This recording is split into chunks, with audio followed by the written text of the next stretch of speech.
Praise the Lord, brothers and sisters. Bible study togetherல இன்னைக்கு டே 45 and 46ஓடது தான் பார்க்க போகிறோம். உபாகமத்தில் 24லேருந்து 31 அதிகாரம் வரைக்கும் பார்த்துடலாம். முதல்ல 24லேருந்து 27 அதிகாரம் வரைக்கும் பார்த்துடலாம். ஃபஸ்ட்டு 24வது அதிகாரம் என்ன சொல்கிறாங்கன்னா, விவாகரத்து, இராணுவ கடமை, கடத்தல் மற்றும் தொழுநோய் பற்றிய சட்டங்களை பைபிள் உள்ளடக்கியது.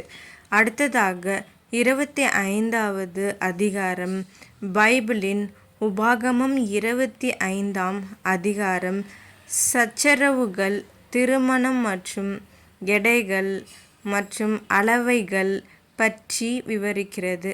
இதெல்லாம் கொஞ்சம் சின்னதாக தான் சொல்லியிருக்காமே. அடுத்ததாக அதிகாரம் 26 முதற் பலன்களையும் தசம பாகங்களையும் கர்த்தருக்கு கொண்டு வருவதை பைபிள் விவரிக்கிறது மற்றும் கடவுள் கொடுத்த ஆசீர்வாதங்களில் மக்கள் மகிழ்ச்சியடையவும் இது ஊக்குவிக்கிறது. அதாவது நம்மளோட வயல்களில் விளைஞ்ச முதல் எடுத்த அறுவடை அதை நம்ம காணிக்கையாக கொடுக்கறது.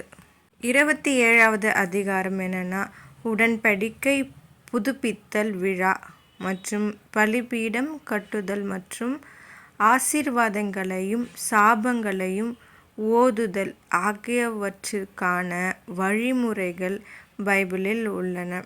இதுதான் இந்த டே 45ல் உபாகமம் 24லேருந்து 27 வரைக்கும் விவரிச்சிருக்கிறது. அடுத்தபடியாக நம்ம டே 46 இதில் உபாகமம் அதிகாரம் 28லேருந்து 31 வரை பார்க்க போகிறோம். முதல் அதிகாரம் 28ல் கடவுளுக்கு கீழ்ப்படிபவர்களுக்கு வரும் ஆசீர்வாதங்களையும் மற்றும் கீழ்ப்படியாதவர்களுக்கு வரும் சாபங்களையும் பைபிள் விவரிக்கிறது. இதுதான் இந்த அதிகாரம். அடுத்த அதிகாரம் 29 கர்த்தர் நமக்கு நம் பிள்ளைகளுக்கும் நம்முடைய சட்டத்தை வெளிப்படுத்தியுள்ளார், மேலும் நாம் அதை என்றென்றும் கடைபிடிக்க வேண்டும். சில விஷயங்கள் இரகசியமானவை என்றும் அவை கர்த்தருக்கு சொந்தமானவை என்றும் அது கூறுகிறது. கர்த்தர் நமக்கும் நம் பிள்ளைகளுக்கும் வெளிப்படுத்தியுள்ள சட்டங்களை நாம் கடைபிடிக்கணும் அப்படின்னு சொல்கிறாங்க இந்த அதிகாரத்தில். 30வது அதிகாரம் உபாகமம் 30ஆம் அதிகாரம் மக்கள் கடவுளிடம் திரும்பி அவருக்கு கீழ்ப்படிந்தால் அவர் அவர்களின் செல்வத்தை மீட்டெடுத்து அவர்களின் மூதாதையர்களின் நாட்டிற்கு அவர்களை மீண்டும் கூட்டி செல்வார் என்று கூறுகிறது.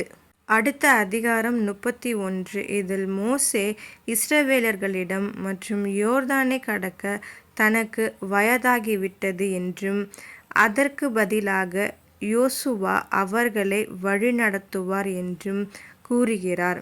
மோசே இஸ்ரவேலர்களிடம் பலமாக இருக்கவும் அவர்கள் சந்திக்கும் தேசங்களுக்கும் பயப்பட வேண்டாம் என்றும் கூறுகிறார். எஸ் பிரதர்ஸ் அண்ட் சிஸ்டர், மோசே பொறுப்பை யோசுவா கிட்ட கொடுத்துட்டாங்க. அப்பா இயேசுவே, நீர் எங்கள் பயங்களை எங்களை விட்டு விலக்கி எங்களுக்கு நீர் தைரியத்தையும் பலத்தையும் தரும்படிக்கு ஜெபிக்கிறேன். இயேசுவே, நீர் எங்களோடு இருப்பதற்காக கோடான கோடி நன்றிகள். ஆமேன். ஓகே பிரதர்ஸ் அண்ட் சிஸ்டர், நம்ம அடுத்த வீடியோவில் பார்க்கலாம். Subscribe my channel.